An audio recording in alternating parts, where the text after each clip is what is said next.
ښځه ده هغه ښځه ده چې د نبی علیه السلام سره بیعت کړی.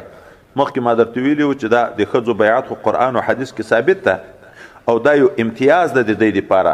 بیعت علی الایمان خو د ټولې دنیا شته. دا د هغو ښځو د جملې نه ده چې د رسول الله صلی الله علیه وسلم سره بیعت کړی. هغه ښځه نبی علیه الصلاة والسلام ته کله د دروازې کې مې د کور سائل ودرېږي او ما سره څه شی نه وي چې زه یې ورکړم، زه څه وکړم؟ هلته خو آیت واما سائل فلا تنهر. نبی علیه الصلاة والسلام ورته ویل چې سائل دې د کور مخ ته ودرېدو نو که ډېر شی نه لرې، دا د انسان نوک ده، د آس نوک ده، د اوښ نوک ده، خره نوک ده، خو د پسه دغه نوکان دوه دي، په منځ کې چوله لري که نه، غویی دوه دي. دغه خنګری د انسان د پسه دا خوړل کېږي چې اورته یې ونیسي دغه بېسیره پټوکی تر لویږي امابین.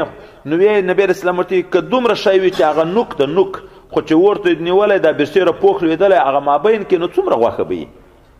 دومره شی چې وي ورکړه. دومره شی کنایه ده وایي د قلت نه، کنایه ده د قلت نه. لکه نبی علیه السلام یې څوک چې جومات جوړ کړي د خدای د رضا دپاره، ولو که د مرغۍ د ځالې غوندې وي، د مرغۍ ځالې غوندې جومات وي، کنایه ده د کنکیتوب نه، یعنې که کنکای جومات وي هم خدای پاک په عوض کې هلته په جنت کې یو غټ مقام ورکوي. یا په جومات کې د یوې خښتې غوندې کار وکړو، نور یې په وس نه و، پر یوه خښته کومک یې وکړو، الله به په عوض کې هلته جنت کې مقام ورکوي. نو دلته هم دا معنه چې نور یې هېڅ په وس نه وي، په راز چې صدقه هلته موږ خو په ډېرو ورکوی نه شو، په کمو شرمېږو. نبی علیه السلام یې سایل نه، حضرت عایشې صدیقې ته ښځه راغله، کنکۍ ماشومان لورانې ورسره دي. نبی دې نه د لوږې په باب شکایت وکړه چې چې راکړه د دې په کور کې هم چې نه یوه خجوره وه، یوه خورما، هغه یې ورکړه، هغې په منځ نیمه کړه، نیمه یې ویل ورته ورکړه، نیمه بله ته. حدیث په یاد ده چې مخکې تېر و، یوه خورما وه، نور یې ونه په وس پوره.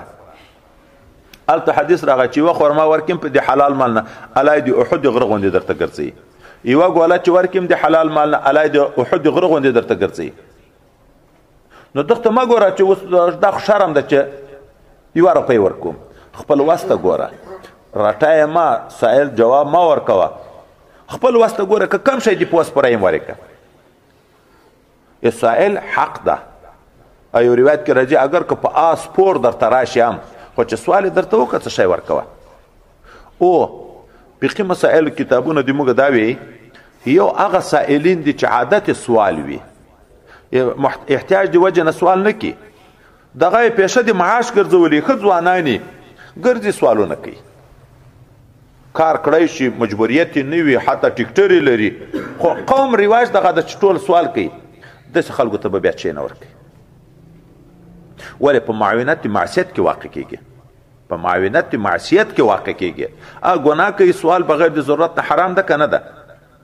خو دا چې یو سړی در باندې پیښ شو، عادت یې نه ده، نور حال تا ته نه ده معلوم، چې تا ته ودرېدو، ته د خپل وس سره موافق هڅه شي دي چې په وس پوره ورکړه،